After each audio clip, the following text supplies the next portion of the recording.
जय श्री कृष्ण, राधे राधे।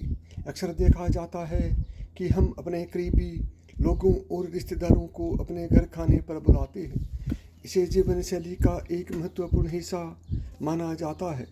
धर्मशास्त्र में भोजन को लेकर कई नियम बताए गए हैं। गरुड़ पुराण के अनुसार कुछ जगहों पर भोजन करना वर्जित होता है। कुछ लोगों के घर भोजन करना आपको पाप का भागीदार बनाता है। इससे व्यक्ति की बुद्धि भ्रष्ट हो जाती है। आइए जानते हैं किन लोगों के घर भोजन नहीं करना चाहिए। सबसे पहले, कोई चोर या अपराधी। किसी चोर या अपराधी सिद्ध हो चुके व्यक्ति के घर का भोजन कभी नहीं करना चाहिए। इससे उसके पापों का असर हमारे जीवन पर पड़ने लगता है। नंबर 2, चरित्रहीन स्त्री। इस बात का ध्यान रखना चाहिए कि चरित्रहीन स्त्री के हाथ से बना हुआ कुछ भी या उसके घर पर भोजन न करें। यहाँ चरित्रहीन स्त्री का अर्थ यह है कि जो स्त्री स्वेच्छा से पूरी तरह अधार्मिक आचरण करती है। गरुड़ पुराण में लिखा है कि जो व्यक्ति ऐसी स्त्री के यहाँ भोजन करता है वह भी उसके पापों का फल प्राप्त करता है। नंबर 3, सूदखोर। वैसे तो आज के समय में काफ़ी लोग ब्याज पर दूसरों को पैसा देते हैं, लेकिन जो लोग दूसरों की मजबूरी का फायदा उठाते हुए अनुचित रूप से अत्यधिक ब्याज प्राप्त करते हैं, गरुड़ पुराण के अनुसार उनके घर पर भी भोजन नहीं करना चाहिए, क्योंकि किसी भी परिस्थिति में दूसरों की मजबूरी का अनुचित लाभ उठाना पाप माना गया है। नंबर 4, रोगी व्यक्ति। यदि कोई व्यक्ति किसी गंभीर बीमारी से पीड़ित हो, कोई व्यक्ति छूत के रोग का मरीज हो, तो उसके घर भी भोजन नहीं करना चाहिए। ऐसे व्यक्ति के यहाँ भोजन करने पर हम भी उस बीमारी की गिरफ्त में आ सकते हैं। लंबे समय से रोगी इंसान के घर के वातावरण में भी बीमारियों के कीटाणु हो सकते हैं, जो कि हमारे स्वास्थ्य को नुकसान पहुंचा सकते हैं। नंबर 5, अत्यधिक क्रोधी व्यक्ति। क्रोध इंसान का सबसे बड़ा शत्रु होता है। अक्सर क्रोध के आवेश में व्यक्ति अच्छे और बुरे का फर्क भूल जाता है। इसी कारण व्यक्ति को हानि भी उठानी पड़ती है। जो लोग हमेशा ही क्रोधित रहते हैं उनके यहाँ भी भोजन नहीं करना चाहिए।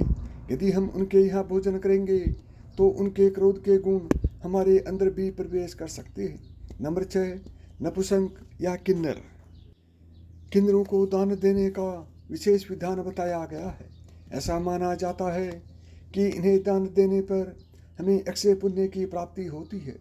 गरुड़ पुराण में बताया गया है कि इन्हें दान देना चाहिए, लेकिन इनके यहाँ भोजन नहीं करना चाहिए।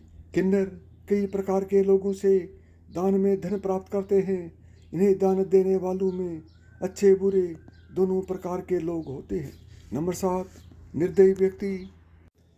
यदि कोई व्यक्ति निर्दयी है, दूसरों के प्रति मानवीय भाव नहीं रखता है, सभी को कष्ट देता रहता है, तो उसके घर का भी भोजन नहीं करना चाहिए। ऐसे लोगों द्वारा अर्जित किए गए धन से बना खाना हमारा स्वभाव भी वैसा ही बना सकता है।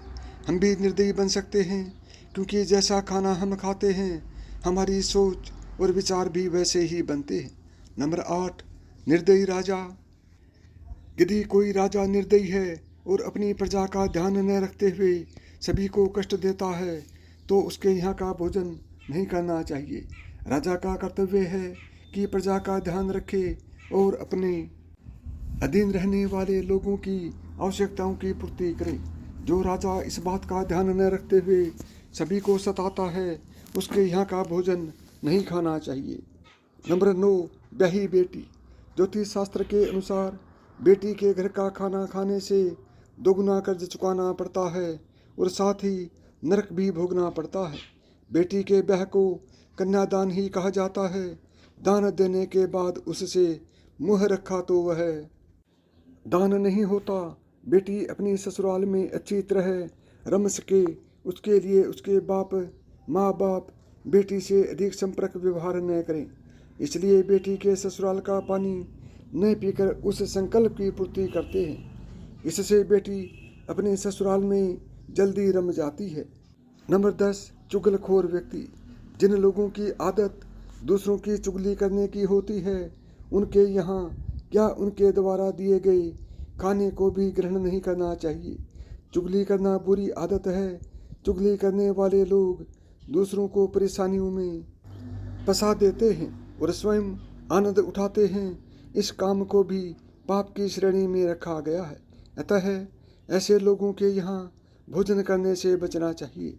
नंबर 11, नशीली चीज़ें बेचने वाले। जो लोग नशीली चीज़ों का व्यापार करते हैं या नशीले पदार्थों का सेवन करते हैं, गरुड़ पुराण में उनके यहाँ भी भोजन करना वर्जित किया गया है। नशे के कारण कई लोगों के घर बर्बाद हो जाते हैं। इसका दोष नशा बेचने वालों को भी लगता है। ऐसे लोगों के यहाँ भोजन करने पर उनके पाप का असर हमारे जीवन पर भी होता है।